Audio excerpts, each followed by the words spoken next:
Hello साथियों, मैं सौरभ साथ आप सभी का स्वागत बंदन अभिनंदन करता हूं यूट्यूब चैनल इंस्टीट्यूट 2.0 पर। हम आपको पढ़ा रहे हैं railway ALP, railway technician, railway group D और रेलवे एनटीपीसी के लिए साइंस की क्लास। अभी हमारी फिजिक्स की क्लासेस चल रही हैं, फिर इसके बाद केमिस्ट्री की क्लासेस चलेंगी, इसके बाद साथियों बायोलॉजी की क्लासेस चलेंगी। तो साथियों अति संभावित प्रश्नों की सीरीज सबसे पहले हम आपको विस्तार से पढ़ाएंगे। इसके बाद जब हमारा विस्तार कंप्लीट हो जाएगा तब आपको प्रश्नों की सीरीज लेकर के आपको इसी यूट्यूब चैनल इंस्टीट्यूट 2.0 पाएंगे। साथियों आपके प्रतिदिन साइंस की क्लासेस शाम को 5 बजे हमारे यूट्यूब चैनल पर इंस्टीट्यूट 2.0 पर प्रोवाइड करवाई जाती है। साथियों जो भी विद्यार्थी रेलवे की तैयारी कर रहे हैं वो हमारे यूट्यूब चैनल इंस्टीट्यूट 2.0 से जुड़े और अपने साथियों को बताएं और हमारी वीडियो को ज़्यादा से ज़्यादा साथियों शेयर करें। साथियों आज हम आपको पढ़ाएंगे गुरुत्वाकर्षण बल। इसके पहले हमारी कुछ वीडियो पढ़ चुकी है, आप लोग जाकर के जो विद्यार्थी नए वीडियो को देख सकते हैं। गुरुत्वाकर्षण बल क्या होता है ध्यान देंगे। गुरुत्वाकर्षण बल दो पिंड क्या करते हैं, एक दूसरे पर जो बल आरोपित करती हैं। दो पिंड एक दूसरे पर बल लगा करके एक दूसरे को आकर्षित करने की जो क्षमता होती है, जो बल होता है, उस बल को गुरुत्वाकर्षण बल कहा जाता है। जिस बल के कारण दो वस्तुएं एक दूसरे को अपनी तरफ आकर्षित करती हैं उस बल को गुरुत्वाकर्षण बल कहा जाता है। गुरुत्वाकर्षण बल जो होता है ये द्रव्यमान पर निर्भर करता है। दो वस्तुएं अपने अपने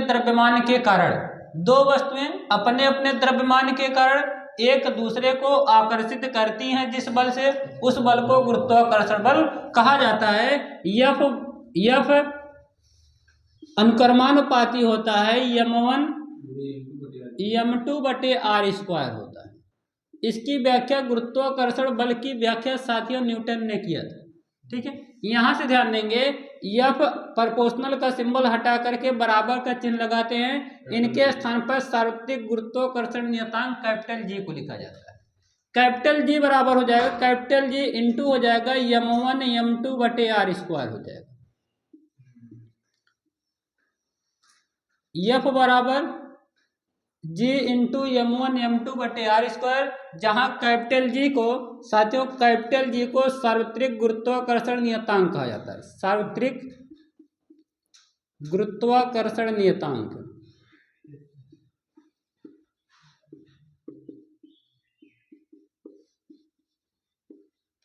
सार्वत्रिक गुरुत्वाकर्षण नियतांक। अगर हम कैपिटल जी की बात करते हैं तो साथियों कैपिटल जी का एक नियत मान होता है। जितने भी नियतांक होते हैं उस नियतांक का एक मान होता है। कैपिटल जी का नियतांक 6.67, जी बराबर 6.67 गुणे 10 की घात -11 न्यूटन मीटर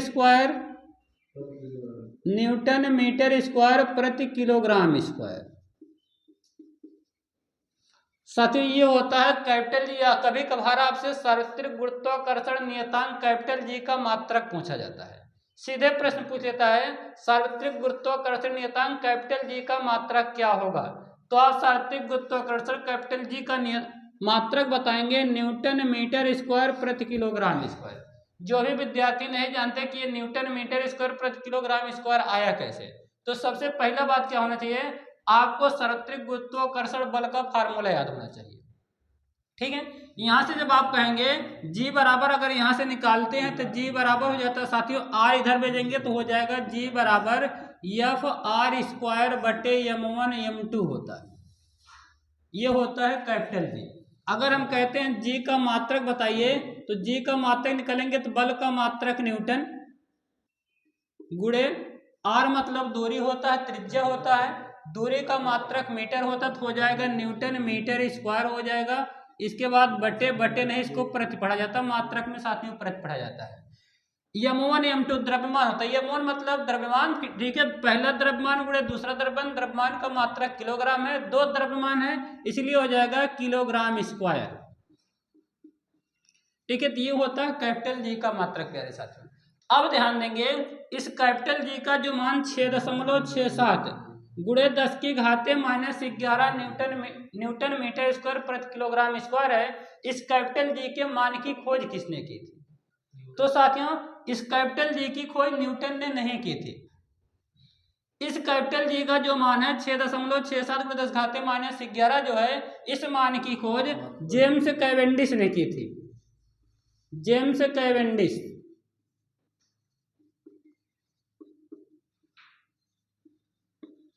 जेम्स कैवेंडिश नाम के वैज्ञानिक थे, उन्होंने कैपिटल जी का मान 6.67 × 10⁻11 न्यूटन मीटर स्क्वायर प्रति किलोग्राम स्क्वायर बताया था प्यारे साथियों।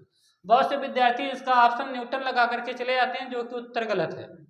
प्यारे साथियों, जेम्स कैवेंडिश वही कैवेंडिश हैं जिन्होंने क्या किया था, रसायन विज्ञान में एक महत्वपूर्ण योगदान दिया था और हाइड्रोजन की खोज किया था।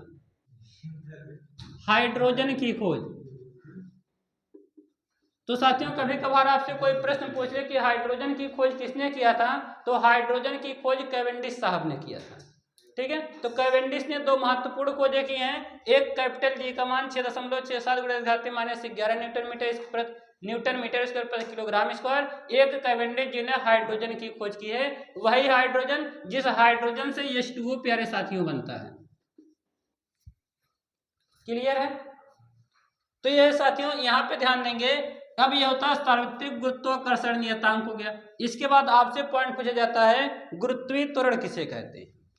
पृथ्वी का अपना एक गुरुत्वीय बल है। अगर हम पृथ्वी के गुरुत्वीय बल की बात करते हैं,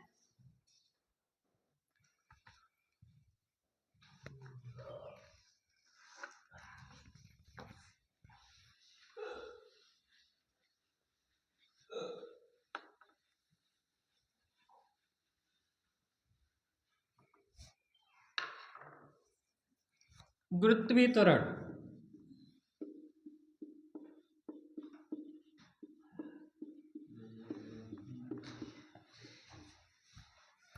साथियों ध्यान देंगे। सबसे पहले आज आपको हम बताते हैं त्वरण किसे कहते हैं, त्वरण क्या होता है। सबसे पहले सीखेंगे त्वरण, तब सीखेंगे गुरुत्वीय त्वरण। त्वरण किसे कहते हैं साथियों, त्वरण बराबर होता है वेग परिवर्तन, वेग परिवर्तन बटे समय अंतराल। साथियों, अगर कोई आपसे कह दे कि त्वरण किसे कहते हैं, तो आप बताएंगे वेग परिवर्तन की समय दर को, वेग परिवर्तन के समय दर को त्वरण कहा जाता है। प्यारे साथियों, आपको त्वरण का मात्रक केवल पूछा जाएगा। त्वरण के जब जो भी बच्चे रेलवे की परीक्षा देंगे उनके लिए क्या है, त्वरण का केवल मात्रक पूछा जाएगा। लेकिन जो भी विद्यार्थी, हो सकता है हमारे इस वीडियो को छोटे छोटे विद्यार्थी देख रहे हो सकता है बहुत से छोटे विद्यार्थी हमारे वीडियो को देखेंगे, जैसे 9th के विद्यार्थी, 10th के विद्यार्थी, 11th 12th के विद्यार्थी, एकेडमिक क्लास के जो विद्यार्थी देखेंगे, अब उनके लिए प्यारे साथियों परिभाषा जरूरी होता है। तो अगर हम बात करते हैं त्वरण किसे कहते हैं, तो त्वरण बराबर होता है वेग परिवर्तन बटे समय अंतराल होता है। यहाँ से बोलेंगे त्वरण की परिभाषा अगर पूछा जाएगा, त्वरण बराबर बताएंगे वेग परिवर्तन के समय दर को त्वरण कहते हैं। अब यहाँ से त्वरण का मात्रक हो जाएगा, त्वरण का मात्रक, त्वरण का मात्रक बराबर बन जाएगा वेग का मात्रक। वेग का मात्रक प्यारे साथियों होता है मीटर प्रति सेकेंड, मीटर प्रति सेकेंड। इसके बाद हो जाएगा समय का मात्रक सेकेंड। साथियों, इनको हम लोग हल करेंगे तो त्वरण का मात्रक हो जाएगा मीटर प्रति सेकेंड स्क्वायर, मीटर प्रति सेकेंड स्क्वायर। तो त्वरण का मात्रक मीटर प्रति सेकेंड स्क्वायर होता है। अब साथियों आपको बताते हैं कैसे यहाँ पे वेग क्या होता है। वेग की परिभाषा आपको बताते हैं, वेग किसे कहते हैं। वेग बराबर साथियों होता है विस्थापन बटे समय, विस्थापन बटे समय। साथियों, अगर आपसे कह दिया जाए विस्थापन किसे कहते, वेग किसे कहते हैं, तो आप बताएंगे विस्थापन परिवर्तन के समय दर को, विस्थापन परिवर्तन के समय दर को वेग कहते हैं। वेग बराबर विस्थापन बटे समय होता है। तो यहाँ से बोलेंगे वेग किसे कहते हैं, तो विस्थापन परिवर्तन के समय दर को वेग कहते हैं। अगर आपसे वेग का मात्रक पूछा जाएगा तो आप बताएंगे वेग का मात्रक, वेग का मात्रक बराबर आप बताएंगे विस्थापन का मात्रक हो जाएगा मीटर, क्योंकि साथियों विस्थापन सदिश राशि होती है। विस्थापन और दूरी दोनों सेम चीज है। विस्थापन शॉर्टकट दूरी होती है, दूरी लॉन्ग दूरी होती है। ठीक है, जो अधिकतम मार्ग की लंबाई तय करते हैं उसको दूरी कहा जाता है, जो न्यूनतम मार्ग की लंबाई तय करते हैं उसको विस्थापन कहा जाता है। तो विस्थापन का मात्रक साथियों मीटर होता है और समय का मात्रक सेकंड होता है। तो हम बोलेंगे वेग का मात्रक मीटर प्रति सेकंड होगा। तो वेग का मात्रक मीटर प्रति सेकंड। विस्थापन परिवर्तन के समय दर को वेग कहा जाता है। अगर हम त्वरण की बात करते हैं तो वेग परिवर्तन के समय दर को त्वरण कहा जाता है। त्वरण के मात्रक की बात करते हैं तो वेग का मात्रक मीटर प्रति सेकंड, समय का मात्रक सेकंड, इनको हम बोलेंगे मीटर प्रति सेकंड स्क्वायर। तो साथियों त्वरण का मात्रक मीटर प्रति सेकंड स्क्वायर होता है। तो इतना था हमारा त्वरण और वेग के बारे में। गुरुत्वीय त्वरण किसे कहते हैं?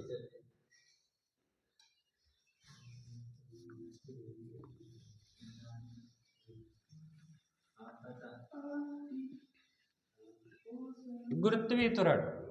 तो साथियों अगर हम ध्यान देंगे पृथ्वी का, जैसा कि पता है कि पृथ्वी का अपना एक गुरुत्वीय बल होता है। साथियों पृथ्वी का एक गुरुत्वीय बल होता है। पृथ्वी के गुरुत्वीय बल के कारण जो त्वरण उत्पन्न होता है उसे गुरुत्वीय त्वरण कहते हैं। गुरुत्वीय बल के कारण, पृथ्वी के गुरुत्वीय बल के कारण उत्पन्न हुए त्वरण को गुरुत्वीय त्वरण कहा जाता। ठीक है, अगर हम गुरुत्वीय त्वरण की बात करते हैं तो गुरुत्वीय त्वरण G बराबर स्मॉल g बराबर होता है कैपिटल G इंटू ME बटे R स्क्वायर। ये होता गुरुत्वीय त्वरण स्मॉल g का मान। साथियों कभी कभार आपसे प्रश्न पूछा जाता है गुरुत्वीय त्वरण का मान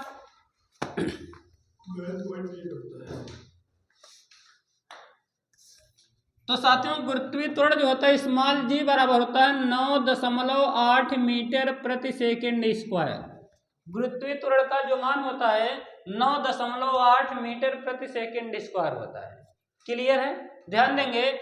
अब आपसे प्रश्न पूछ ले कि गुरुत्वीय त्वरण का मान कहाँ अधिकतम होता है और कहाँ न्यूनतम होता है। प्यारे साथियों अगर हम लोग बात करते हैं, पृथ्वी की बात करते हैं, पृथ्वी क्या है, इसके बीचों बीच से भूमध्य रेखा जाती है। पृथ्वी का केंद्र कहाँ बनेगा? भूमध्य रेखा पर बनेगा। पृथ्वी का जो केंद्र है भूमध्य रेखा पर है, केंद्र यहाँ पे सेंटर होता है, तो भूमध्य रेखा पर स्मॉल g का मान न्यूनतम होता है। न्यूनतम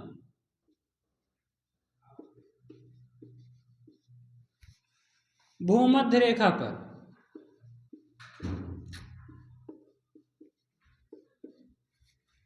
तो साथियों जब आपसे प्रश्न कहेगा कि गुरुत्वीय त्वरण का मान कहाँ पे न्यूनतम होता है तो आप बताएंगे भूमध्य रेखा पर गुरुत्वीय त्वरण का मान न्यूनतम होता है।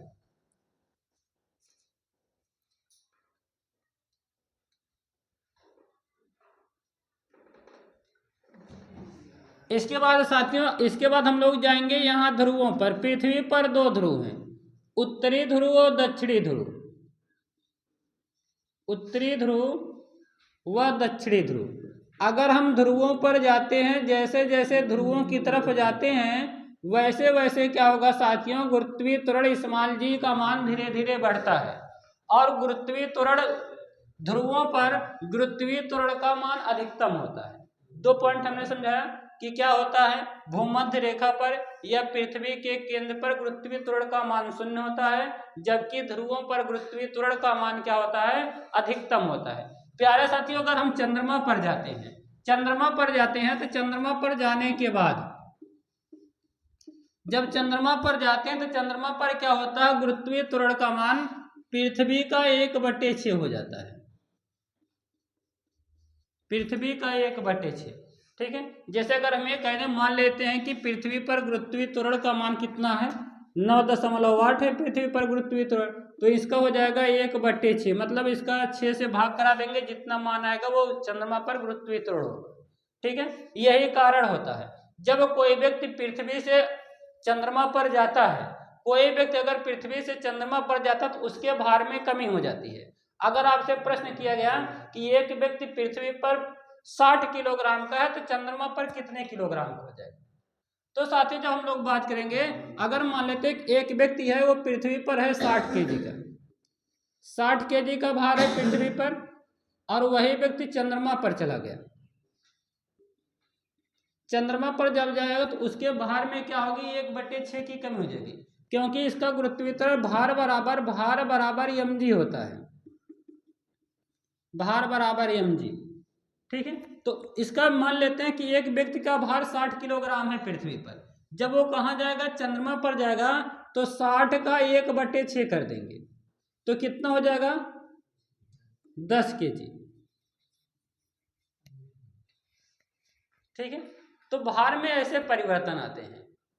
प्यारे साथियों, अगर हम बात करते हैं, पॉइंट क्लियर है? ठीक है, तो प्रश्न आपसे इंपॉर्टेंट चीज क्या है, पूछा जाता है कि भाई स्मॉल जी जो है गुरुत्वीय त्वरण जो है, गुरुत्वीय त्वरण का मान अधिकतम कहाँ होगा? तो अधिकतम ध्रुवों पर होगा। न्यूनतम कहाँ होगा? न्यूनतम होगा भूमध्य रेखा पर या पृथ्वी के केंद्र पर। इसके बाद आपसे प्रश्न पूछा जा सकता है कि गुरुत्वीय त्वरण का मान चंद्रमा पर कितना होता है? तो हम बताएंगे पृथ्वी के गुरुत्वीय त्वरण का 1/6 भाग होता है। कितना भाग होता है? 1/6 भाग। इसके बाद साथ ही एक और पॉइंट पूछा जाता है, मान लेते हैं हमने बता दिया कि भार बराबर क्या सूत्र होता है, भार बराबर आप mg याद रखेंगे। mg, m मतलब क्या होता है? द्रव्यमान, और g का मतलब होता है गुरुत्वीय त्वरण। गुरुत्वीय त्वरण, ये पॉइंट भी साथियों आप लोग याद रखेंगे।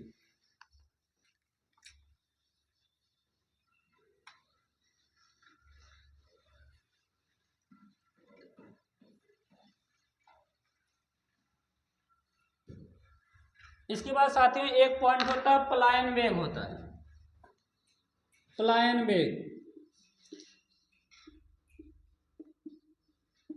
केवल साथियों हम आपको महत्वपूर्ण चीजें ही सिखा सकते हैं जो कि आपके रेलवे कंपटीशन एग्जाम की तैयारी में आते हैं, क्योंकि हमें क्या करना है, आप लोगों को एग्जाम के काबिल बनाना है, आपको टॉपर नहीं बनाना है। आपको क्या करना है, एग्जाम को क्रैक करना है, सरकारी नौकरी पाना आपका लक्ष्य है, आपको सरकारी नौकरी दिलाना हमारा लक्ष्य है। तो साथियों आप जुड़े रहिए हमारे यूट्यूब चैनल नेक्स्ट 2.0 के साथ, आपको जहाँ पे बेहतर से बेहतर तैयारी कराई जाएगी। साथियों अगर हम बात करते हैं पलायन वेग की बात करते हैं, तो पलायन वेग होता क्या है? साथियों ध्यान देंगे, ऐसा वेग जब क्या होता है, किसी पिंड को इतनी तेजी वेग से फेंका जाए कि वो पृथ्वी के गुरुत्वाकर्षण को क्या कर जाए, पार कर जाए। किसी वस्तु को जब इतने वेग से फेंका जाए कि वो वस्तु क्या करे, पृथ्वी की गुरुत्वाकर्षण बल को छोड़ दे, पृथ्वी की गुरुत्वाकर्षण शक्ति को छोड़ करके पृथ्वी की कक्षा से दूर चला जाए, तब उस वेग को क्या कहा जाता है, पलायन वेग कहा जाता है। अब आपसे प्रश्न, ये पलायन वेग की परिभाषा पूछा नहीं जाएगा। पलायन वेग में आपसे यह पूछा जाता है कि उसका पलायन वेग का मान कितना होता है। किस वेग से किसी वस्तु को फेंक दें कि वो क्या कर जाए, पृथ्वी की कक्षा को छोड़ दे। तो प्यारे साथियों अगर क्या किया जाए, पलायन वेग का मान 11.2 मीटर प्रति सेकंड होता है।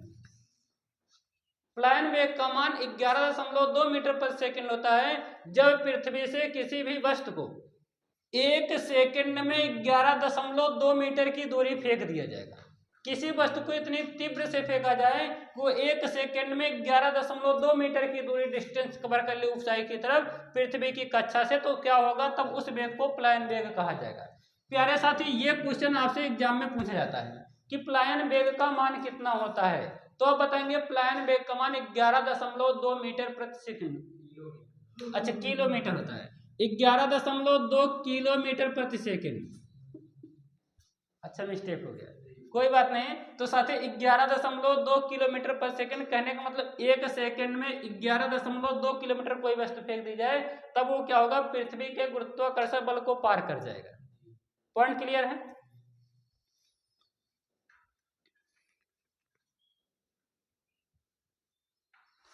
अगर साथी हम, ये तो पृथ्वी का पलायन वेग है, अगर आपसे कोई कह दे चंद्रमा का पलायन वेग का मान बताइए, तो जब आपसे चंद्रमा का पलायन वेग पूछा जाएगा तो आप बताएंगे चंद्रमा का पलायन वेग,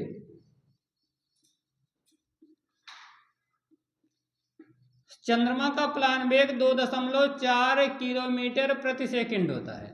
अगर चंद्रमा के पलायन वेग का मान पूछा जाएगा तो आप बताएंगे चंद्रमा की कक्षा को चंद्रमा के गुरुत्वाकर्षण बल को छोड़ने के लिए किसी वस्तु को 2.5 किलोमीटर प्रति सेकंड के वेग से फेंकना पड़ेगा। अगर चंद्रमा से कोई वस्तु 2.4 किलोमीटर प्रति सेकंड के वेग से फेंक दिया गया है तो लौट कर दोबारा चंद्रमा पर नहीं जाएगा। पॉइंट क्लियर है?